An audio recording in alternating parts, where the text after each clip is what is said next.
السلام عليكم ومرحبا بكم في مطبخ سي حماس. اليوم جبت لكم وصفه نتاع عسيله كما راكم تشوفوا من القوام نتاعها راهي تبان عسيله احسن من تاع المحلات بزوج مكونات فقط.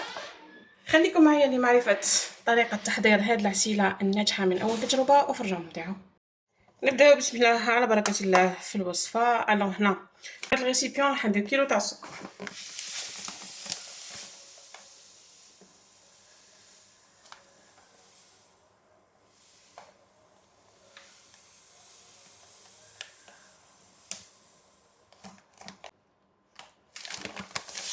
فوالا هكذا راه عندي كيلو تاع السكر. نجيب هنا الكسرونه نتاعي ونجيب كاس. انا هذا اللي يرفد كاس، نحي كاس من السكر هذا بهذه الطريقه، نديرو في الكسرونه ونديه على النار حتى يذوب، يعني حتى يذوب معايا كامل السكر يرجع كراميل. نرجع معكم. فوالا هنايا شوفوا القوام تاع السكر تاعنا ذاب كومبليتمون. في هذه المرحله واش نديرو؟ نزيد معاه 2 كيسان نتاع الماء ونص، يكون يغلي كما راكم تشوفوا بلا بابور. الكاس الاول،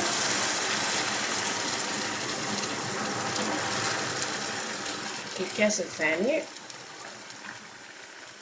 ونزيد هكذا نص. نخلط هكذا كل شيء. هنا كيما نضيفوا الماء رايح يتحجر معنا، نروح نرجع الكسرونه نتاعي على النار، نبقى نخلط حتى يذوب معايا كامل هذا التحجر ونرجع معكم.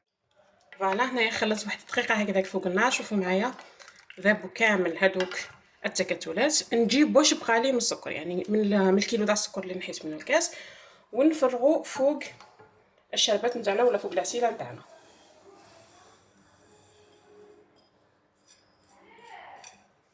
دركا نقول لكم على السر باش العسيله نتاعكم ما تتحجرش. واش نديرو؟ السكر هذا اللي فرغناه نروح نرجع الكسرونه نتاعي فوق النار ونبقى نخلط بالطريقه اللي راكم تشوفوا فيها.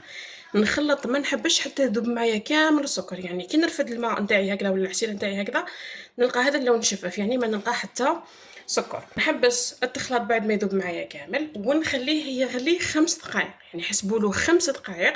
كي تفوت الخمس دقائق جيبوا نصف ليمونه اعصروها وحطوا النص تاع الليمونه معاه وخليه يزيد يغلي 5 دقائق واحد اخرين، يعني كل شيء 10 دقائق. هنا بعد ما غلى معايا العسيله نتاعي ولا العسل تاعي 5 دقائق، هنا الوقت وين نبداو نحسبوا كي نشوفوه يغلي، يعني كي يبدا يهز في الغليه نحسبوا له 5 دقائق ونحيوه. نجيبو هنا نص حبه نتاع ليمون نعصرها في العسيله نتاعي نحطها داخل، نروح نرجع الكسرونه نتاعي على النار. كي يبدا يغلي العسل نتاعي نحسب له 5 دقائق واحده اخرى، نطفي عليه ونرجع معكم.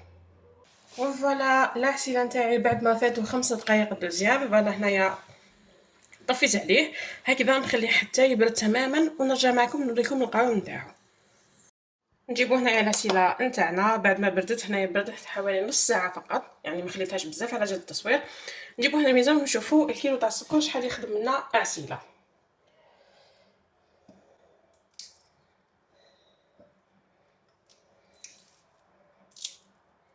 فوالا هنايا كيلو و90 غرام، يعني كيلو 100 غرام بالكيلو تاع السكر، يعني خدمه اللي تروحوا تشرو، يعني كميه لاباس بها.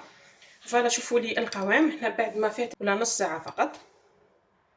شوفوا القوام تاعو ما شاء الله، يعني روعه روعه، يعني من انجح الوصفات نتاع العسيله اللي ممكن انكم تجربوا. وهكذا اخياتي نكونوا لحقنا لنهايه الوصفه نتاعنا تاع اليوم. ان شاء الله تكون نالت اعجابكم، ان شاء الله تجربوها لحلوياتكم والمعسلات نتاعكم. وما بقى لي غير نقول لكم السلام عليكم ورحمه الله تعالى وبركاته، الى فيديو اخرى وصفه اخرى ان شاء الله. سلام.